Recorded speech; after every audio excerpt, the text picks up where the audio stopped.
My name is Ryan Fisher. I'm an investigative journalist and explorer, and I'm applying the tools of my trade to all things Nephite.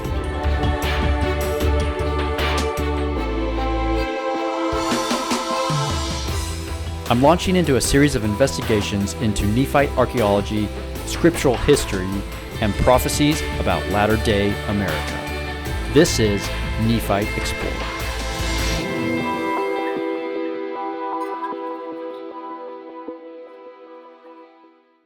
The Book of Mormon is a volume of scripture that, among other teachings of Jesus Christ, contains many prophecies about the promised land of the Nephites.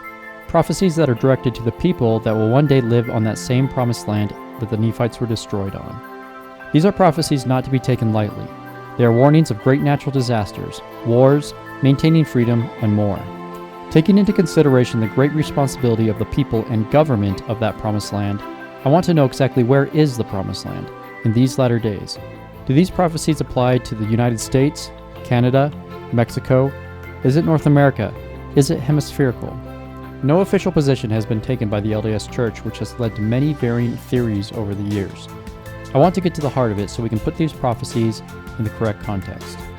In the next several episodes, my investigation will focus on three areas that together hopefully will show me where the Nephite lands are. To do this, I'm going to investigate Joseph Smith's writings, archaeology that supports Joseph Smith's revelations, and lastly, prophecies in the Book of Mormon itself.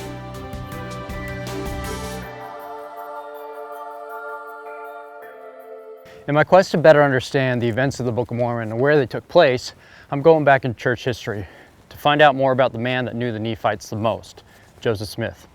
I'm here on the banks of the Mississippi River at the Joseph Smith farm in Nauvoo. Long before Nauvoo was here, Joseph Smith sat on the banks of the Mississippi River somewhere around here and penned a letter to Emma.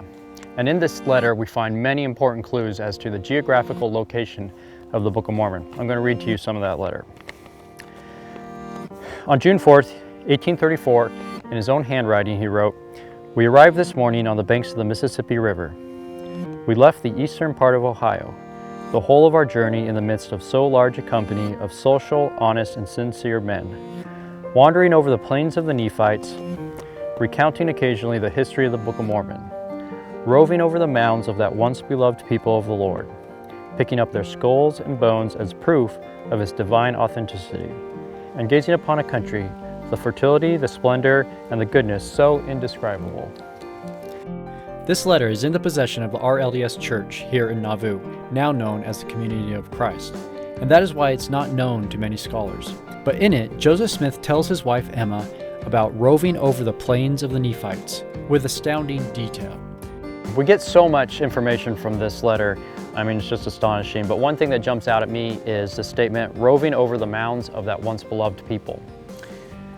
We know from modern archaeology that there's a culture here in the Ohio and Mississippi River valleys called the Hopewell. They're also known as the mound builders.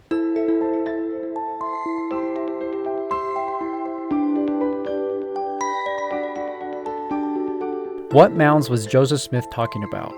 This letter was written during Zion's Camp March, which started in Kirkland, Ohio, May 4th, 1834, and concluded on the banks of the Mississippi River a month later.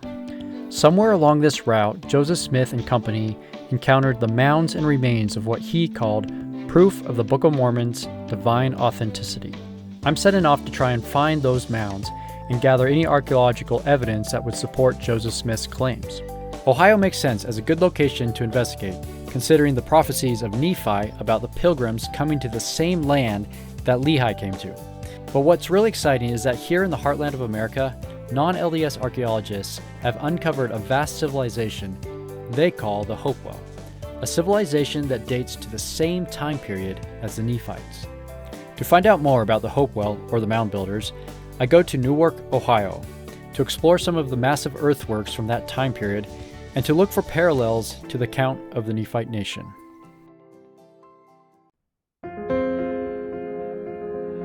Okay, I'm in Newark, Ohio, and there are just absolutely massive earthworks here. Circles, octagons, just everything on a scale that I had no idea existed. I mean, look at this.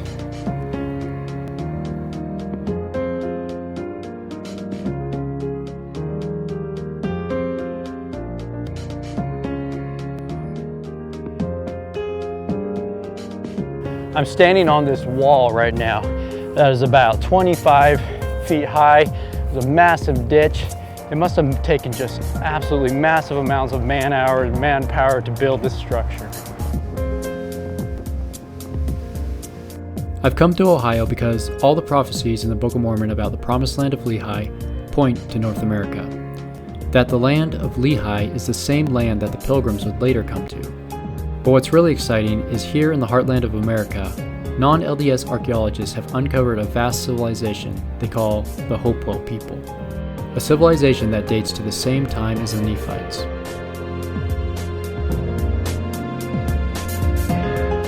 Meeting me here is Wayne May, publisher of Ancient American Magazine and Mormon convert. Wayne has amassed volumes of research and understanding on the Hopewell people, who have many direct parallels to the Nephite nation.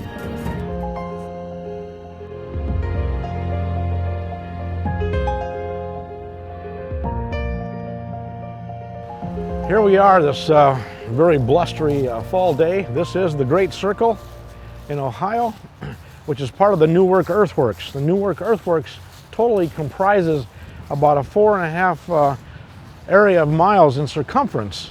This here is obviously the only way in, the only way out through this magnificent structure. But this was built by, as far as we know, the Hopewell people, 300 BC to 400 AD. And it's a magnificent structure. It makes it unusual because the ditch is on the inside. And so rather than be a fortification like so many of them are, we really believe this one had definitely ceremonial or a sacred purpose. But let's take a walk up here on top of the berm so you can see how high these things are. As you can begin to see here and appreciate the depth of this place and the largeness of it is absolutely huge. This circle runs approximately 154 feet all the way across in the center for the diameter.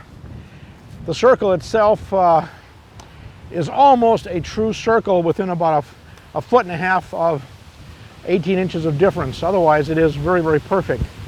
And again, it's just so huge. You can't hardly appreciate how big it is.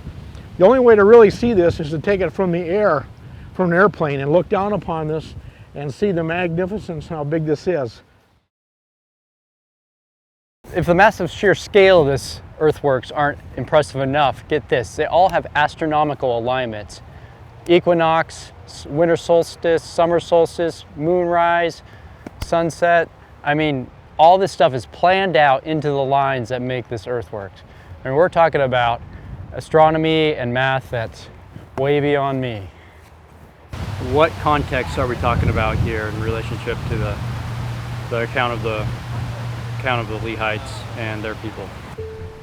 The Hopewell Earthworks represents, as you can see if you read in the Book of Alma, starting at 72 BC, when Moroni decided he would fortify all the lands and all the earth. He said he would throw up great banks of earth and dig deep ditches. And this is representative of these great banks of earth and deep ditches. And these are representative of the fortifications in the Promised Land, which has a nice parallel and match here in Ohio, Indiana, and Illinois.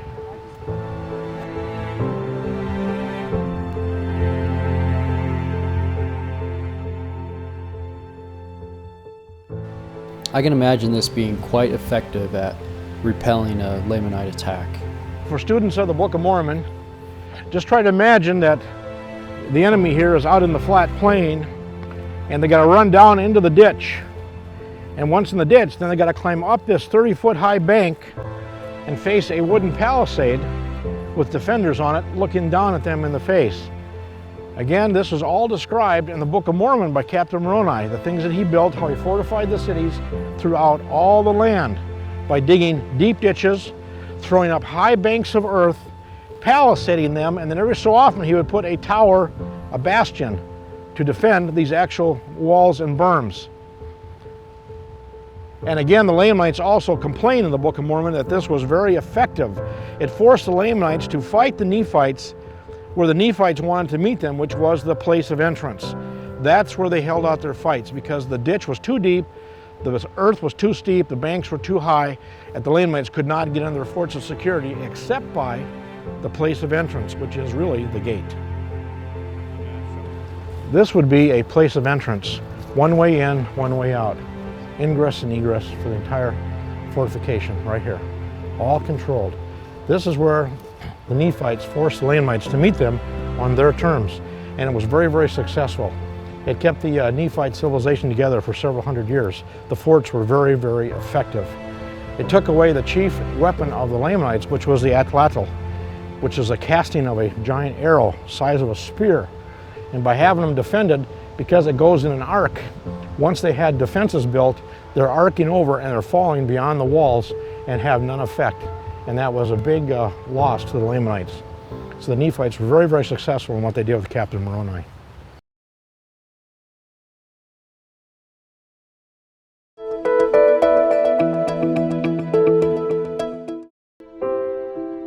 Could the Hopewell people really be the Nephites? The earthworks of Ohio provide a compelling example of the earthen banks similar to those described in the Book of Alma. And they are in the area Joseph Smith crossed during Zion's Camp March when he wrote that letter to Emma describing the mounds of the Nephites. Before westward expansion leveled the land for farming, it was estimated that there were over 10,000 ancient remains of mounds and earthworks in the Ohio and Mississippi River valleys.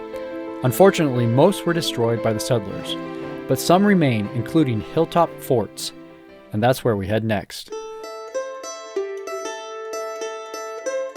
We head to the Paint Valley in southern Ohio, which has some unique topography that would make it an attractive place for people like the Nephites. This is Amish country. The Amish came here possibly for the same reason the Nephites would have come here, namely religious freedom and rich farmland. Like the Amish, the Nephites were an agricultural people in need of rich farmland. Like most of Ohio, this valley provides some of the most productive soil in the world. Apart from farming though, the Nephites also needed defensive fortifications to repel the continual attacks by their adversaries, the Lamanites. And that is what really connects this valley to the Nephite story. Lining the valley on almost every hilltop are the remains of massive ancient forts. And Wayne May is taking me to one such fort, appropriately named Fort Hill. It's a steep climb getting up here, and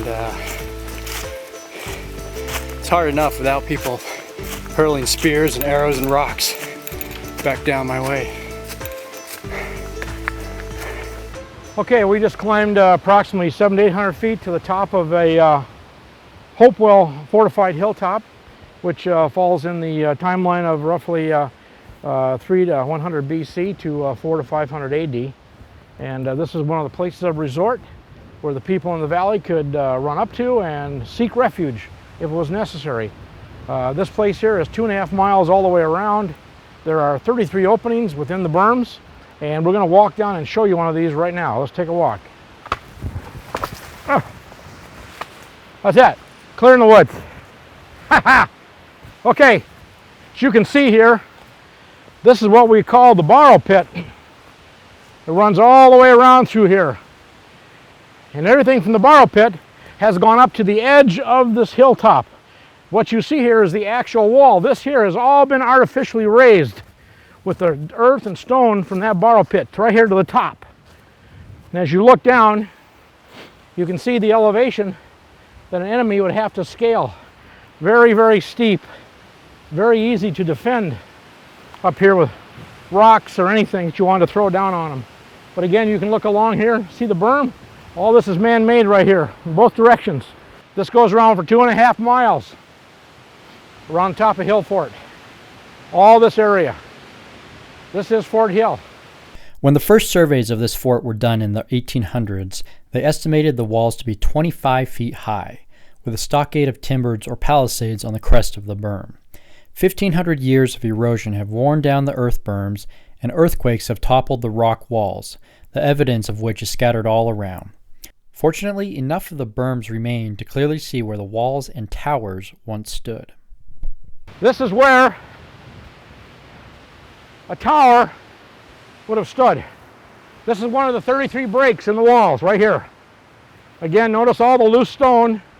You don't see stone like this. This has all been quarried from up here on top to make this berm. They had something here too. They might have had another wall right here for a second break. You know, if that fails, You come up to the next raised top. This could have easily had a wall here because there's enough loose stone and it's all skidding down. Something's caused it, like an earthquake or something, to tip downhill, down elevation. How big is the entire site here, the fort? Oh, the whole fort here is 2.5 miles all the way around. So yeah, it's quite a hike. And this is typical. But this is not the biggest. The biggest is Spruce Hill, but this is second. What does the size of this fort tell you about the population that was here? Had to be a lot of people. I mean, something this big. I know Fort Ancient that we're going to go to tomorrow, they estimate that could hold 60,000 people, men, women, and children, to flee into for a siege. 60,000 people. That's a lot of people. That's a big space. Could this be, how does that correlate with the people of Lehi? Well, according to the Book of Mormon, there were big numbers. They had big populations.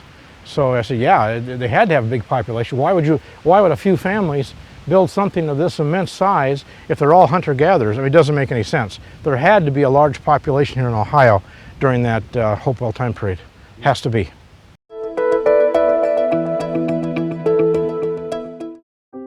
The more we explored the ancient fort, the more it became apparent that there was a lot of activity at this site. Look at this big clearing here. Nothing growing. It's compaction. Holy buckets. It's big. It's big. Man, something really big right here. Notice the pawpaws. See where they don't grow? That's what you look for. Bald spots in the forest. It tells you man has been here. Man has done something here. A building, a campsite that's several hundred years old. Something has taken place right here. There's so much stuff up here. So why haven't these obvious archaeological sites been excavated? The truth is, they don't have the money to go after it. I understand that. They just don't have the money to do it. This is very suspicious right here. This is very suspicious. That could actually be a Hopewell burial right here. You see how low that is? It's not high. Many of them are like this, a single burial. There's a person buried right here, right here. Could be others. As we venture further into the interior of the ancient fort, we find more and more human burial sites. Okay, what we have right here is a burial mound. We have no idea its age. This could be Hopewell. This could also be 600, 800, 900, 1000 AD. We just don't know. Or could even be 12 or 1300. There'd be no way to tell unless this was excavated and a piece of bone or pottery or something was carbon dated. But this is a human burial right here. We see on the original surveys a pond. This is important to identifying the structure as a possible fort. And the biggest thing when laying a siege against the defenders, you got to have water. Have to have water. We set off to try and find the pond to see if it is actually a spring. We search for hours with no luck until we find a clue that we're in the right area. He's up here because that water is here.